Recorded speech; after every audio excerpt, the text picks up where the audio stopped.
নমস্কার, আমার চ্যানেলে তোমাদের সবাইকে অনেক অনেক স্বাগত জানাই। আজ আমি তোমাদের বলবো পঞ্চতন্ত্রের গল্প থেকে মানুষের চরিত্র গল্পটি। ভিডিও শুরু করার আগে বলি, যদি আমার চ্যানেলে নতুন হয়ে থাকো তাহলে চ্যানেলটিকে অবশ্যই সাবস্ক্রাইব করে রেখো। তাহলে চলো আজকের গল্প শুরু করা যাক। এক গ্রামে বাস করত এক গরিব ব্রাহ্মণ, তার স্ত্রী ও 2 ছেলে। বহু কষ্টে তাদের দিন চলে। একদিন ব্রাহ্মণের স্ত্রী ব্রাহ্মণকে বলল, আমাদের ছেলে দুটি না খেয়ে আছে, হাত পা গুটিয়ে বসে না থেকে কিছু খাবার জোগাড় করে নিয়ে এসো, যেখান থেকে হোক ওদের জন্য কিছু খাবার নিয়ে এসো। তখন ব্রাহ্মণ তার স্ত্রী ও ছেলেদের জন্য কিছু খাবার জোগাড় করার জন্য বেরিয়ে পড়লেন। তিনি হাঁটতে হাঁটতে গ্রাম ছাড়িয়ে একটি জঙ্গলের কাছে এসে পৌঁছালেন। তার ভীষণ জল পিপাসা পেয়েছিল। তিনি চারিদিকে পুকুর বা নদী আছে কিনা দেখতে লাগলেন। হঠাৎ তার চোখে পড়ল একটি ছোট্ট কুয়ো। ব্রাহ্মণ কুয়োতে উঁকি দিয়ে দেখতে গেলেন কুয়োটিতে জল আছে কিনা, কিন্তু কুয়োর মধ্যে তাকিয়ে তিনি অবাক হয়ে গেলেন। কুয়োটার মধ্যে ছিল একটা বাঘ, একটা সাপ এবং একটি বাঁদর ও একজন মানুষও ছিল। ব্রাহ্মণকে কুয়োর মধ্যে তাকাতে দেখে বাঘ বলল, ওহে ব্রাহ্মণ, তুমি আমাকে কুয়োর বাইরে যেতে সাহায্য করো, আমি তোমার কোনো ক্ষতি করব না। ব্রাহ্মণ বলল, যদি তুমি বাইরে এসে আমাকে মেরে ফেলো তখন কি হবে? বাঘ বলল, আমি তোমাকে কিছুতেই মারব না, প্রতিশ্রুতি দিলাম। ব্রাহ্মণ প্রতিশ্রুতি পেয়ে বাঘকে কুয়োর বাইরে আসতে সাহায্য করল।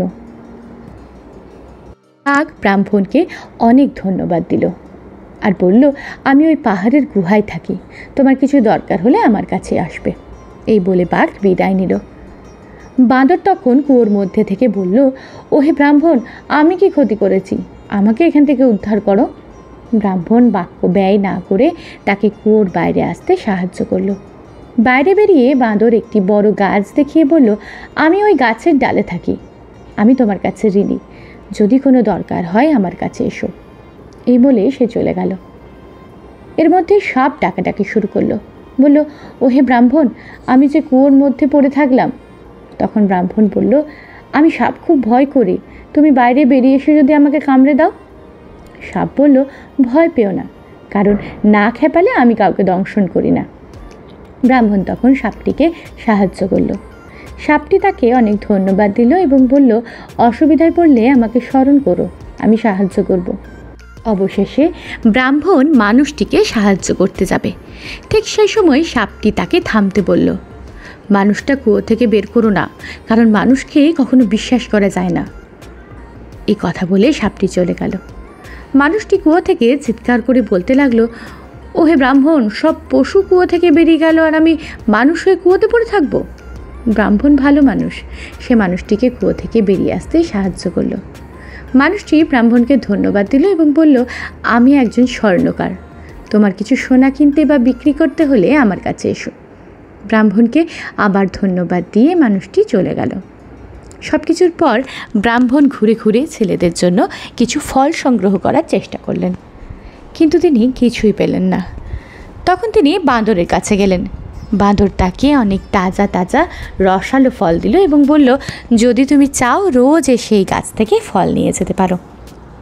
বাঁদরের গাছটির কাছেই ছিল বাঘের গুহাটি। বাঘের কাছে সে গেল। বাঘ তাকে কিছু সোনা দিল এবং বলল, এক রাজকুমারকে মেরে আমি এই সোনাগুলো পেয়েছি, এগুলি আমার কোনো কাজে লাগবে না, তুমি বিক্রি করে তোমার কাজে লাগাও। ব্রাহ্মণ সোনাগুলি নিয়ে স্বর্ণকারের কাছে গেল। স্বর্ণকার দেখল ওই সোনাগুলি তার হাতের তৈরি এবং এগুলি রাজকুমারের। তখন স্বর্ণকার ব্রাহ্মণকে বসিয়ে রেখে রাজার কাছে গেল এবং রাজাকে সোনার গহনাগুলি দেখিয়ে বলল, এগুলো এক ব্রাহ্মণের কাছ থেকে পাওয়া গেছে, সেই মনে হয় রাজকুমারকে হত্যা করেছে। তখনও ব্রাহ্মণ স্বর্ণকারের বাড়িতে বসে। রাজা ভৃত্য পাঠিয়ে তাকে ধরে আনলো এবং বন্দি করে রাখল। তখন ব্রাহ্মণের সাপের কথা মনে পড়ল, তাকে স্মরণ করল।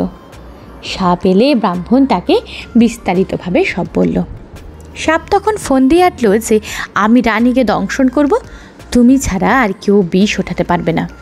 কথা মতো সাপ তার কাজ করল, কেউ রানীর বিষ ওঠাতে পারল না।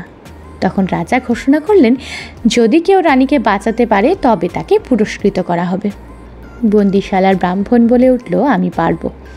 শোনা মাত্র তাকে রানীর কাছে নিয়ে আসা হলো। ব্রাহ্মণ রানীর মাথায় হাত রাখলে মুহূর্তে তার জ্ঞান ফিরে এলো। ব্রাহ্মণ তখন সবিস্তারে রাজাকে সব বলল। রাজা সব শুনে খুশি হলেন।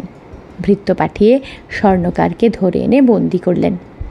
সাপ, বানর ও বাঘকে তিনি সম্মান জানালেন, আর থলি ভর্তি স্বর্ণমুদ্রা দিয়ে ব্রাহ্মণকে সম্মানিত করলেন। আজকের গল্প এই পর্যন্তই ছিল। ভিডিওটা ভালো লাগলে একটা লাইক করে দিও। বন্ধুদের সাথে ভিডিওটা শেয়ার করতে ভুলো না। দেখা হবে পরবর্তী ভিডিওয়। আজকের জন্য টাটা।